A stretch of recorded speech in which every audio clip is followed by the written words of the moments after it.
Good morning, everyone, and welcome to today's session. Take a moment to look at this powerful image. It is a scene of naval officer serving a vast fleet, a clear representation of global power. And the title of our presentation today is "All Major Wars Are Driven by the Pursuit of Geopolitical Assets." Geopolitical assets. This is a provocative thesis, and we are going to unpack it by looking at one of our history's most pivotal events. That is the Second World War. Second World War. Okay, we are all familiar with the ideological reason for conflict, the speed of communism or democracy, the prerogatives of a master race. But what if I told you that the underlying fundamental drive for nearly all large-scale conflict is a struggle for tangible things, that are land, resources, and key geographical positions.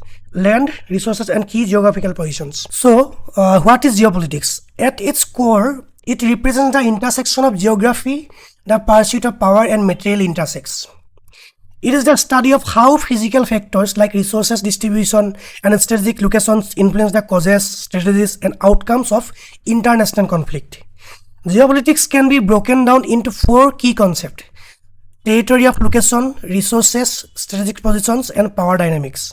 First of all, territory and location. This is the physical reality states face. It justifies expansionist ambitions and defense security problems for every country. Then, number two, second, resources. This is the fundamental struggle for access to vital raw materials. Think of things like land, water, materials, and especially energy sources like oil, rubber, and coal. Then, number three, strategic positions. Control over key geographical assets and choke points like Gibraltar and the Dardanelles and the Strait of Hormuz. That means these are some geographical significant locations on the Earth's surface, on the world. Then number four, power dynamics. This is the constant competition between states to prevent any single entity from becoming too dominant, such as the rivalry between a naval power and a continental land power. Okay. As the geostrategist Nicholas Spykman famously put it, ministers come and go, even dictators die, but mountain ranges stand unperturbed. The geography is the constant in the equation of power. That means geography is the constant. Before the world broke apart in the 20th century, Europe had maintained an unusual peace of nearly a century after the defeat of Napoleon. This stability was not an accident. It was an intentionally crafted mechanism for peace called the balance of power system. This is called as balance of power system. Balance of power system. The cornerstone of this system was the Congress of Vienna in 1815. Congress of Vienna in 1815. And it literally redraw the map of Europe to create a system of checks and balances among five great powers. These are Great Britain, France, Russia. Okay. Then the powers manage this balance through a diplomatic framework called the Concert of Europe. Concert of Europe. Then, and who kept the scales balanced? Okay, Great Britain. The answer is Great Britain. At the zenith of this power, Britain used its massive naval supremacy and proactive diplomacy to act as the balancer, preserving the equilibrium on the continent. This carefully constructed peace began to fail with a singular event: the unification of Germany in 1871. Unification of Germany in 1871. This is a turning point. This created a new powerful state with the potential to completely dominate the continent. Initially, under Chancellor Otto von Bismarck, the man on this on the left, this is the man. German powers carefully managed to avoid disrupting the European balance. The turning point came in 1890 when Kaiser William II, the man in the military uniform, this person is Kaiser William II, and he dismissed Bismarck and abandoned cautions diplomacy for an aggressive, explicit pursuit of hegemonic ambitions. This led to three major geopolitical confrontations. First of all, challenging British naval supremacy, then entering the colonial race, then destabilizing alliance. Okay, challenging British naval supremacy. Germany initiated a direct naval arm races, so clearly in the chart. Okay, by building more battleship, Germany was directly threatening Britain's security and its control of global sea lanes. Then, Germany's late quest for colonies and trade routes challenged the established British and French empires. Then, and thirdly, Germany's aggressive posture provoked the anti-German coalition, the Triple Entente between its rival. That means the Triple Entente means Britain, Russia, and France. Britain, Russia, and France. Okay, the balance of power was broken and the path to global war was set. Now, the balance of power was broken and the path to global war was set. This is the timeline, a number of battleships built. Then this is the year 1890, 1895, then 1900, 1905, and 1910. Okay, when we analyze the Second World War through the geopolitical lens, it becomes clear it was not just an ideological war. It was catalyzed by a raw drive for territory, resources, and strategic dominance. Territory, resources, and strategic dominance. Okay, let's look at the Axis powers' ambitions. Germany. The pursuit Lebensraum or living space. There is a concept known as Lebensraum. It's also known as living space. This was an explicit quest for territorial expansion into Eastern Europe to secure the land and resources, like grain and minerals, needed to sustain the German people and its war machine. Then Japan. Their ambition was the Greater East Asia Co-Prosperity Sphere. Greater East Asia Co-Prosperity Sphere by Japan. They sought to control the entire Pacific, creating a resource-rich empire that would give them access to vital oil and rubber, which they desperately lacked. Oil and rubber. Okay. In both cases, the massive scale of the conflict was driven by a need for materials. These are coal, steel, oil, and rubber, and the territory required to control them. Okay. The end of the Second World War was a great rupture. End of the Second World War was a great rupture. It did more than end the conflict. It ended the entire European dominated world order. It ended the entire European dominated world order. We saw a dramatic paradigm shift from many powers to two superpowers. Okay, from many powers to superpowers. These are USA, United States of America, and USSR. Okay, the USA and the USSR emerged as the world's preeminent powers, replacing the exhausted European nations. Okay, their competition through cloaked in the ideologies of democracy and communism was fundamentally geopolitical and would define the next 45 years. Okay, this is the future. This was the future, next 45 years.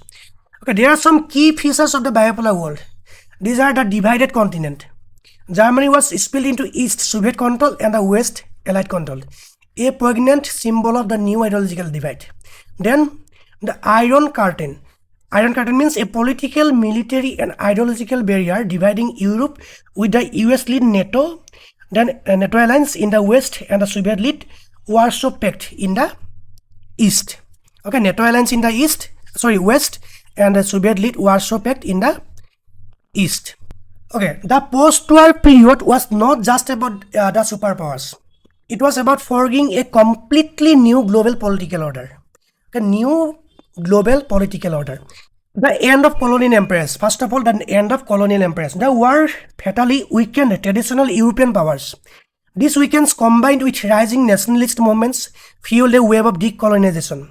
For example, India, a key British colony, gained independence in 1947. India, significant British colony, and gained independence in 1947. Then the rise of global institution.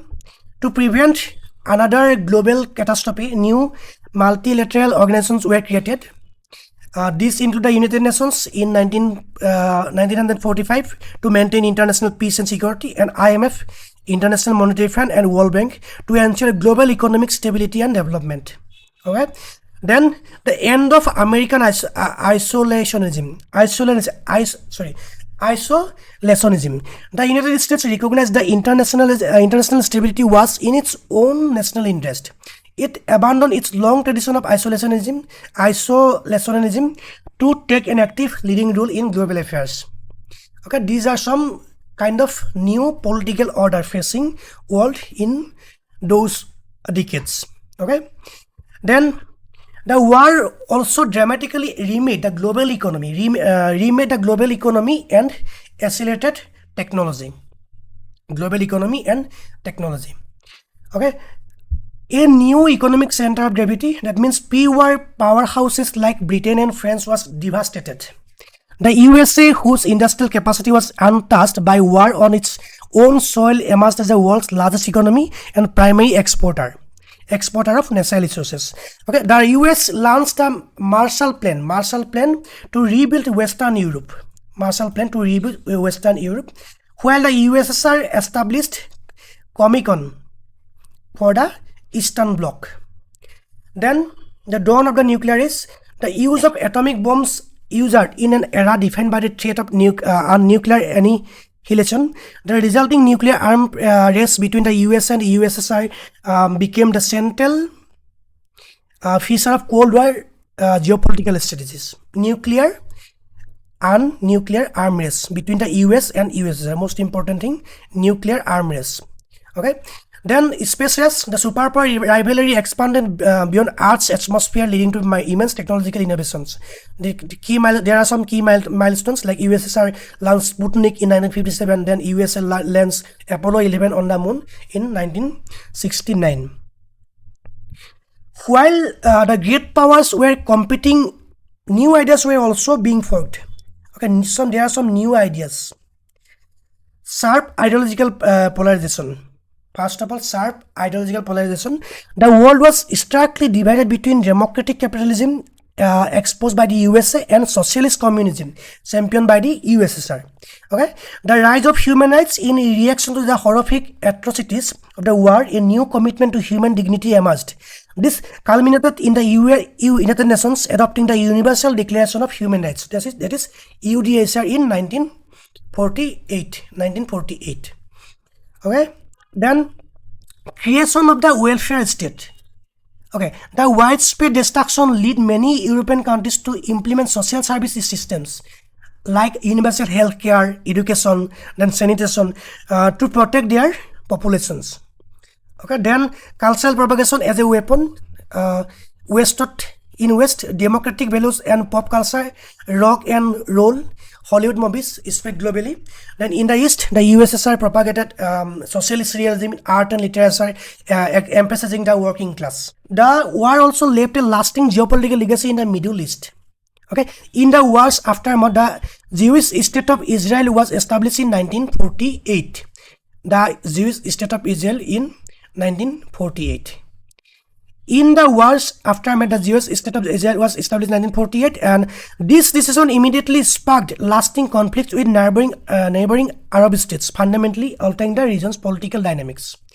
Critically, the war cemented the strategic importance of Middle Eastern oil.